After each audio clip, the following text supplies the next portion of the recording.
Good morning to all the students. कैसे हैं आप सब? I hope you all are fine.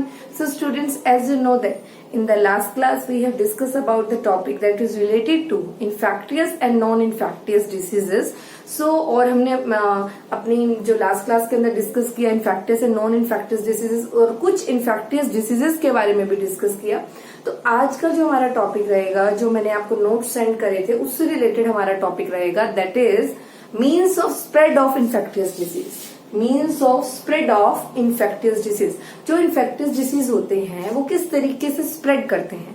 तो सबसे पहले आपको दोबारा से पता होना चाहिए, आपको बिल्कुल क्लियर होनी चाहिए definition, that is what do you mean bye infectious disease. So infectious diseases are those diseases which are spread from an infected person to a healthy person. ठीक है, from a diseaseful person to a healthy person through which is the means of transport for this infectious disease. It may be air, it may be water, food, vectors, physical contact, sexual contact. तो कुछ क्या बनते हैं इसके means of transport बनते हैं, कुछ modes बनते हैं जिसके कारण इन्फेक्टियस डिसीज स्प्रेड होते हैं. तो वन बाय वन हम उन सभी मोड्स को डिस्कस करेंगे. तो सबसे पहला मोड रहेगा infectious disease are the those disease which can be spread from infected person to healthy person. So what do you mean by means of transport? So means modes of spread for this infectious disease. So first one is through air. First point is through air. तो air से spread हो सकता है बेटा. बहुत से वो होते हैं, बहुत से माइक्रो ऑर्गेनिज्म जो एयर में प्रेजेंट होते हैं, जो स्प्रेड कर सकते हैं from air to healthy person में कुछ डिसीज ट्रांसफर हो सकते हैं. तो how the through air infectious disease may be transfer. तो by sneezing and coughing the microbes. कोई पर्सन है जिसे जो कि इन्फेक्टेड पर्सन है, अगर वो स्नीज करेगा, छींकेगा या कफिंग होगी, उसे खांसेगा, तो microbe spread into the air and enter into the body of a healthy person. ठीक है. So this is the this is the example like common cold, tuberculosis, pneumonia. तो इसमें कुछ एग्जाम्पल्स इंक्लूड हो जाते हैं थ्रू एयर. तो air के थ्रू आप इन्फेक्टियस डिसीज जो होते हैं वो one body to another body transfer करते हैं, from infected body to healthy body transfer कर सकते हैं. When a person by the sneezing and coughing the microbe spread in the air and enter into the one body to another body. Next one is through water. तो how through water? Through water के through कैसे transfer हो सकते हैं बेटा?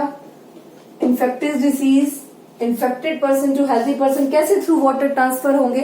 सो the microbes enter into the our body by drinking और eating the polluted and contaminated food and water particles. You know that. तो बहुत ज्यादा पोल्यूशन की वजह से कंटामिनेटेड फूड पार्टिकल्स आते हैं, कंटामिनेटेड वाटर के पार्टिकल्स हैं, और ये डिसीज कॉज करते हैं लाइक कोलेरा, एम्बॉइंग. ठीक है, अमीबा की भी डायसेंट्री होती है, वो भी कॉज होती है थ्रू वाटर. तो वाटर ऑलरेडी वाटर के पोल्यूशन की वजह से ट्रांसफर हो सकता है, बिकॉज कंप्लीट जो वाटर है मेनली कंटामिनेटेड फॉर्म में प्रेजेंट है. और कंटामिनेटेड वाटर इजिली क्या होगा, अगर हम लेंगे कंटामिनेटेड वाटर को, पोल्यूटेड वाटर को, तो उसके थ्रू बहुत से माइक्रो ऑर्गेनिज्म हमारी बॉडी में एंटर कर सकते हैं और हमें इन्फेक्शन हो सकता है. तो water is also a means of transport from infected person to we can say that healthy person. और इन्फेक्टेड पर्सन की बात नहीं है, कंटामिनेटेड अगर पानी है और हमने पिया है तो डेफिनेटली सम माइक्रोब्स क्या होंगे, हमारी बॉडी में एंटर करेंगे, माइक्रो ऑर्गेनिज्म हमारी बॉडी में एंटर करेंगे और उससे हम इन्फेक्टेड हो जाएंगे. नेक्स्ट आ जाता है through vector. Vector is also another means of transport. ठीक है, वेक्टर क्या करता है? Some organism like female anopheles mosquito which also work as a vector of disease like malaria के लिए जो काम करता है. फीमेल एनोफिलीज जो मॉस्किटो है जो मलेरिया कोज करता है, डेंगू कोज करने वाले कुछ जो हमारे इंसेक्ट्स हैं, येलो फीवर कोज करने वाले जो इंसेक्ट्स हैं, ये सब वेक्टर्स का काम करते हैं और जो कि एक पर्सन को डिसीजफुल बनाते हैं. ठीक है, तो कुछ वेक्टर्स भी पर्सन को, कुछ वेक्टर्स की वजह से भी पर्सन डिसीजफुल हो सकता है, डिसीज कैरी कर सकता है. ठीक है, थ्रू वाटर भी कैरी कर सकता है, थ्रू एयर भी कैरी कर सकता है. So next is through sexual contact. Personal contact है ही, थ्रू सेक्सुअल कॉन्टेक्ट. तो बच्चे ये बहुत इंपॉर्टेंट कंसेप्ट है, through sexual contact. Sexual contact की हेल्प से भी, सेक्सुअल कॉन्टेक्ट से बहुत ज्यादा जो है डिसीज ट्रांसफर होते हैं. तो सेक्सुअल कॉन्टेक्ट में हमारे पास आ जाता है सिफिल्स. ठीक है, AIDS spread by the sexual contact with the infected person. AIDS virus, which is called HIV, which the full form of the AIDS virus is human immunodeficiency virus. And what is the full form of AIDS? इसमें sexual contact में जो disease आ जाता है, इसमें example आ जाता है बच्चे ads का, और एड्स का मतलब है एक्वायर्ड इम्यूनोडेफिशिएंसी सिंड्रोम। और इसका जो वायरस है, ये जो डिसीज का नाम है, और इसका जो वायरस है that is HIV, human immunodeficiency virus, that cause that this disease cause by this virus. ठीक है, सो सिफिलिस भी, गोनेरिया भी, बहुत सारे सेक्सुअल कॉन्टेक्ट से रिलेटेड हमारे वायरसेस हैं जो एक बॉडी से अनदर बॉडी में ट्रांसफर हो सकते हैं। तो syphilis, AIDS, gonorrhea spread by the sexual contact with the infected person. AIDS virus are also spread from the blood transfusion from the mother to her child during the pregnancy and through the breastfeeding also. ठीक है, तो ये अगर किसी को अगर blood transfer किया है तो उससे भी फैल सकता है, एक पर्सन से दूसरे पर्सन को सेक्सुअली कॉन्टेक्ट से फैल सकता है। अगर हम किसी पर्सन की सिरिंज किसी पर्सन को लगाई है, वही सिरिंज अगर किसी और पर्सन को लगा दी तो सेम, जैसे ही कोई बॉडी, जैसे किसी की सिरिंज हमने डॉक्टर ने एक बॉडी के अंदर लगाई है, वही सिरिंज अगर दूसरी बॉडी में यूज कर ली तो दोनों बॉडी को एड्स, एक को है तो दूसरे को भी एड्स कोज हो जाएगा। तो बहुत से मीन्स ऑफ ट्रांसपोर्ट हैं एड्स के कोज होने के। एड्स काफी कारणों से होता है, मेनली होता है सेक्सुअली कॉन्टेक्ट से, बाकी चाइल्ड को भी हो सकता है, अपनी मदर से भी हो सकता है, ड्यूरिंग द ब्रेस्ट फीडिंग भी हो सकता है, ड्यूरिंग द प्रेगनेंसी भी हो सकता है। तो थ्रू द सेक्सुअल कॉन्टेक्ट काफी सारे इन्फेक्शन डिजीज फैलते हैं। ठीक है, through vectors that are present in the environment, through water, through air. ठीक है, तो these are the some means of the spread of infectious diseases. You must know about this infectious diseases. ठीक है, तो आपको ये सब पता होने चाहिए। Now we will discuss in detail about the topic that is related to the AIDS, because this topic is very important for you जब आप 11th-12th स्टैंडर्ड में आएंगे, 11th स्टैंडर्ड में स्पेशली जब आप इस टॉपिक को और डिटेल में पढ़ेंगे, 11th-12th में आपको और अच्छे से पढ़ना है ये टॉपिक, ताकि अंडरस्टैंडिंग इंक्रीज हो सके। ठीक है, तो mainly they are spreaded from the sexually contact. ठीक है, तो now we will discuss about the topic that is AIDS. Discuss about the topic that is AIDS. अब हम एड्स टॉपिक के बारे में डिटेल में पढ़ते हैं अप टू योर लेवल। ठीक है, तो what do you mean by AIDS? It is a sexually transmitted disease, infectious disease. ठीक है, acquired immunodeficiency syndrome, its full form is acquired immunodeficiency syndrome. The full form is syndrome. ठीक है, this is acquired immunodeficiency syndrome. What are the causes? क्या कोज है ads का? Ads का mainly कोज है बच्चे retrovirus bacteria, sorry not bacteria, retrovirus which is called HIV, and the full form of the HIV is human immunodeficiency virus. This is called human immunodeficiency. जब immunity की कमी होती है तो ये वायरस बॉडी में एंटर कर सकता है, जब किसी बॉडी के अंदर इम्यूनिटी की कमी हो जाती है।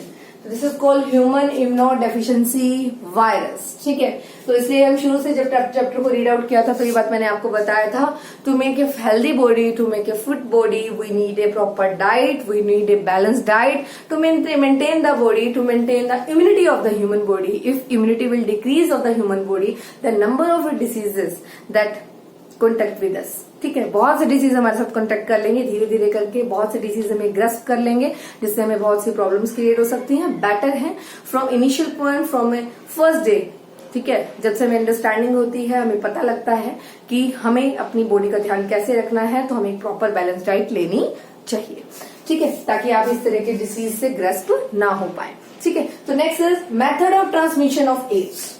What are the methods through which AIDS may be transmission?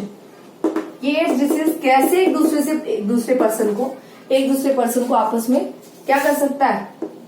Transfer हो सकता है। तो method of transmission of ads.